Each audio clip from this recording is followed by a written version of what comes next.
Et sind die schlimmst Failliten zanter der Finanzkrise von 2008 an die internationalen Börse sind dowenst haut angebracht. 3 amerikanische Banken, darunter Silicon Valley Bank, die auf die Finanzierung von Start-upen spezialisiert, das 100 Milliarden Verluste die internationale Finanzwelt schon nie bräuchte. Die europäischen Autoritäten, auch die Lützebäuer versichern aber, dass es kein Gefahr von Überdrohung gibt und Stabilität von den Finanzmärkten garantiert wird. Bei der internationalen Neuigkeiten war am kurzen Überblick man Petzberz. Der britische Sportskommentator Gary Lineker krut vun der BBC en neue Kontrakt no demste Sender de Mann no engem Tweet wollt las gin.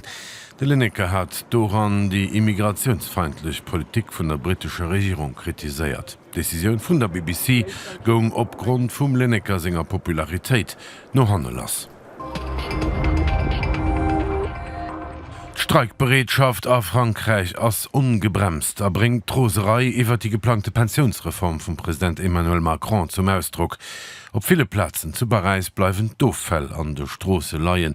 Am Norden sich schon deechlang Raffinerie blockiert. Im Mittwoch ass e landesweite Streik geplant an den Donnerstag Dieft Gesetz an engem lächte Wort durchgoen. On n'est pas là pour penser s'ils va le mettre en place ou pas. Nous, on est là pour créer le rapport de force nécessaire pour lui dire ta réforme elle passera pas. Donc à un moment donné, soit il écoute les travailleurs et ceux qui souffrent tous les jours, ou soit à un moment donné on va devoir tout bloquer pour lui expliquer. Den Internationalen Institut fir d' Recherche vu Frieden zu Stockholmer Schweden huet an engem neue Rapport vun Haut notéiert, dats die europäesch Staaten bannen de lächte 5 Joer hier Waffenimporter 47% eropgesat hunn. The USA has become even more important. Die USA sind nach méi wichtige Waffenlieferant fir viele Länder op der Welt gin, wie se schon fir Droworen. Unsere Statistiken no holen sie am ganzen weltweite Waffenexport bannen de lächte 5 Joer 40% an. Am Gegensatz dazu geht den Export von russischen Waffen deutlich zurück.